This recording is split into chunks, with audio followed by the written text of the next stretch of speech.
Hi, and welcome to JG3 Reviews. My name is James, and I review pens and fountain pens. And today, I've got a brass fountain pen that I want to share with you. This, for those of you familiar with a lot of fountain pens, this looks familiar, I'm sure, in its shape, but it's not what you might think it is. Kaweco, great German brand. I love the Kaweco Sport. They make a Kaweco Sport in brass, but their version is $90. And this one is definitely not. This kept coming up and you ought to look at this kind of suggestions on Amazon, on eBay, Alibaba, over and over again. They just kept showing up over there. And most of the time, I just ignore those things. I don't look. Every now and then, a pen will catch my eye and I'll look at it. But this one, I just basically had ignored. I have a couple of Kaweco Sports in plastic, not in brass, and love those pens. Don't need any more of them. The couple I've got is probably one more than I need. But this one just kept coming up, and eventually I saw that and I thought, I looked at a review or two from other people, old reviews, some of them not really the same maker as this pen, but clearly using the same pattern. And I was looking one day and I thought, I think I'd like to check that out and just see, is it anything like an actual Kaweco Sport? Now, I never buy a pen that's like another pen because it's like another pen, unless that other pen is no longer made. That's just kind of what I do. So that was one of the reasons I just would keep overlooking this. But the other day I thought, I'm going to order that. I'm just curious enough, especially since this pen, not $90 like the Kaweco. I figured it was not going to be a great big investment in this thing. If you buy a Kaweco, one thing about the pen is that the pen and the clip are sold separately. It kind of drives me a little nutty about them, but I guess they have their reasons. But a Kaweco clip can cost you in the US, once you get done with taxes and shipping and all of that kind of stuff, $5 or $6. This pen just under, not over, under $5. So this pen costs as much as a Kaweco Sport clip, but not really quite. So very, very similar in price to just the clip, but except for one thing. This one comes with the clip, and it comes with a converter. The Kaweco does not come with a converter. That's when we get into the design. I'll talk a little bit more about that because you'll notice some things about the pen that are not not exactly like the Kaweco. So let's turn the camera around. We're going to look at the pen's design. We will look at the differences between this and a Kaweco, and we'll see, does a $5 brass pen actually write well? Is it actually any good, or is this just one nice looking paperweight that's going to keep things from blowing around on your desk? Let's flip that camera and see. All right, so let's take a closer look at the Chinese mystery brass pen here. At first appearances, it is, I think, a good-looking pen. I like the metal finish on it, especially if you can kind of let the light play with it a little bit. See there? Then it really comes out as an even nicer-looking pen when you catch the light in just the right way. The craftsmanship on the exterior of the pen, I think, is fine. You will see some scratches here and there from the clip, although the clip is really quite secure. There still are some. That's okay. I think this is the kind of pen that is going to look better, at least to me, in my eyes, with a little bit of patina than and just normal use scratches and things like that than just fresh out of the box. I think over time, I'm interested to see how it looks. I think it'll look better. The clip, which, the clip on this pen is included. It's free. And the clip is strong. I would say almost too strong. It needs a little bit more spring in it for me because it really grabs to your shirt and it can be hard to get on a shirt pocket because of that. It's a little heavy for that anyway. The pen is, I don't know if I mentioned it before, it's either, I should have looked it up again, 45 or 49 grams. I think 45 compared to 9 grams for a plastic Kaweco Sport, which I assume is without the clip. So 5 times the weight of a Kaweco Sport in plastic, just to give you an idea. It is, I think, well made, well put together. It's a heavy pen, but let me show you the nib and things.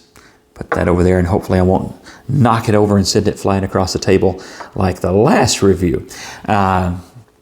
This pen has a two-tone nib. It says that it is an iridium medium made in Germany. I have no idea if any of that is true beyond the fact that it is a medium nib. I don't know if there's any iridium up to that point, and I don't know if it was really made in Germany.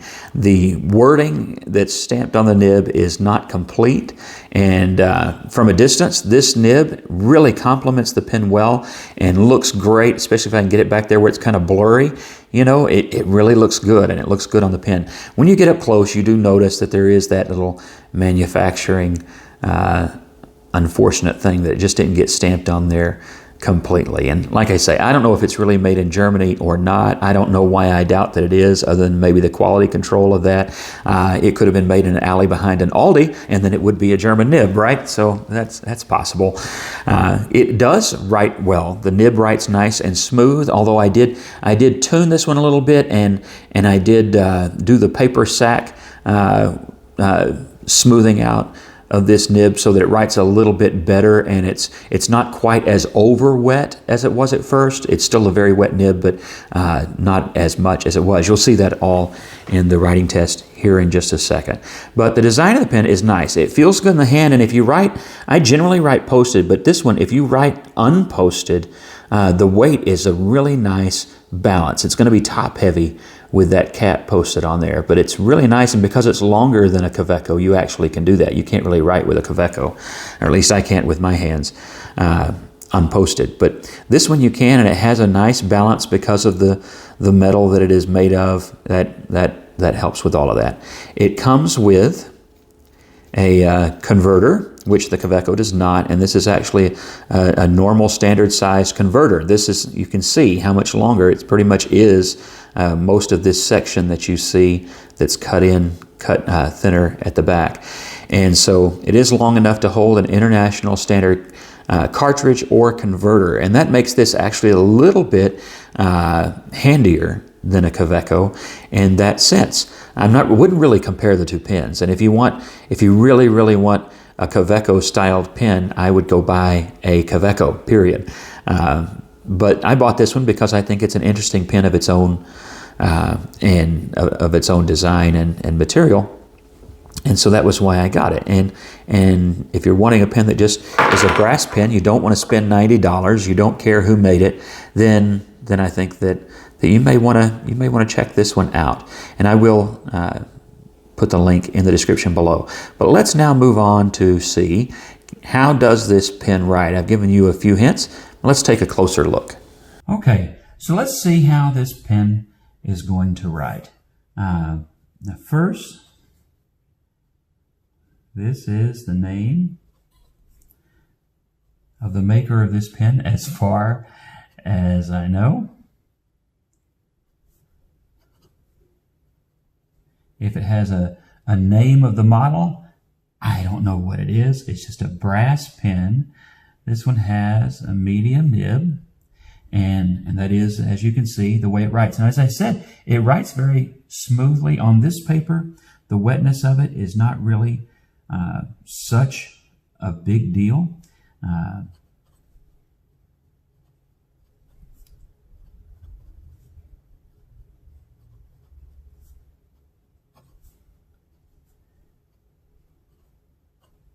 And let me just show you what I mean. One thing's for sure, it's going to keep up, but it is really wet. This is, and to give you an idea of how wet it is, this is actually a Pelican.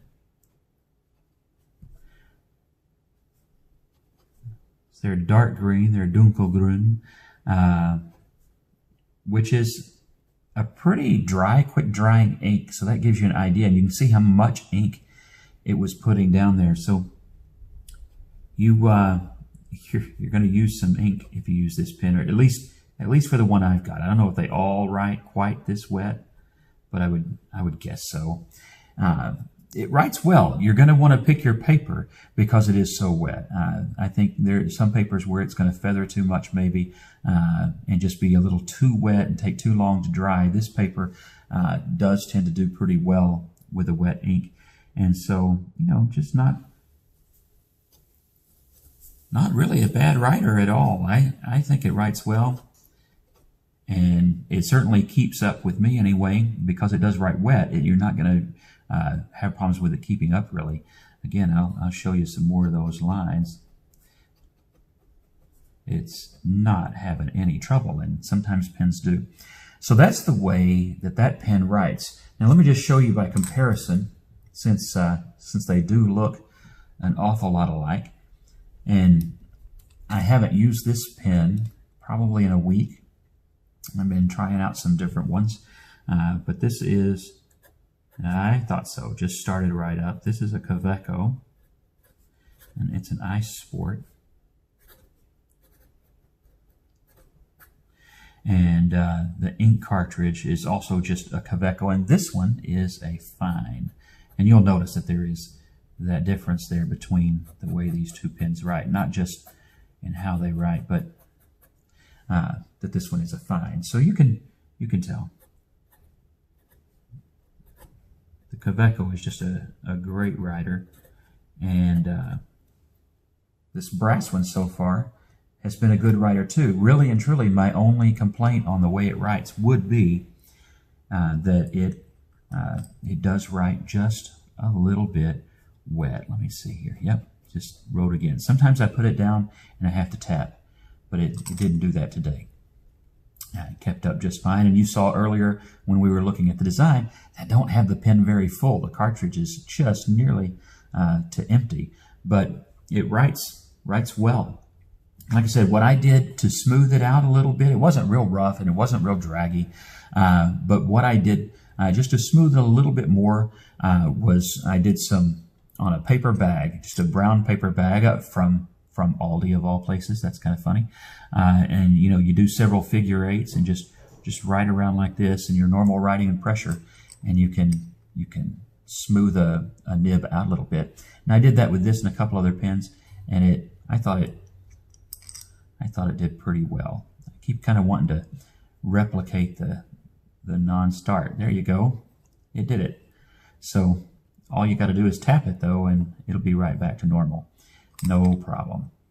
So it's not a bad pen at all for $5. It's not perfect. You just saw there where I had to tap it after I had done this. So I coaxed it this time. But sometimes that's just going to happen. You put it down the desk and you pick it up, and you're going to have to tap it now and then. That's at least this particular pen. Again, you may have one and it's never done that to you at all. So do I think it's a good deal for $5? It's an interesting pen for $5. It's not perfect. The outside, I think, is absolutely fine. All the workmanship on the outside of the pen seems fine to me. My nib has that just not a complete stamping of the text that's on the nib. I do wonder if that nib is really from Germany or not, but I don't know that it's not. From a distance, it's kind of like, some cars look great from 35 feet away. You get a little bit closer and you start to pick up on things. This pen is kind of like that with that nib. From even just 2 feet away, the pen really is a good looking pen, okay? The metalwork is nice. The nib looks great from a distance till you get up close enough to be able to read it. If I take my reading glasses off, I can't read it. It looks awesome. So there's that. But it's a good pen. It does post, as you know, and it will post securely. I didn't mention that earlier. But it's a little heavy. You may, if it will fit your hand, this one's longer than a Sport, so it actually will fit your hand, then you may be very comfortable writing without the cap on. And so if you don't post it, you may like the pen even better. But so far, so good. Would I recommend it for $5? If you've got $5 and you're looking for an interesting pen that writes okay, then this is a good pen. I would say it's most interesting on its appearances and its materials and how it looks, but it does also It writes well. I just took a little bit of tuning on my nib, which is not uncommon from anywhere, from any company. That can happen. And so the mystery pen, at least to me it's a mystery, the mystery brass pen from China turned out to be a good buy. So if you're interested in one, I'll put the link to where I got mine in the comments or in the description below. Be sure and like and subscribe and share the video with people you think might be interested. And God bless you and have a great week.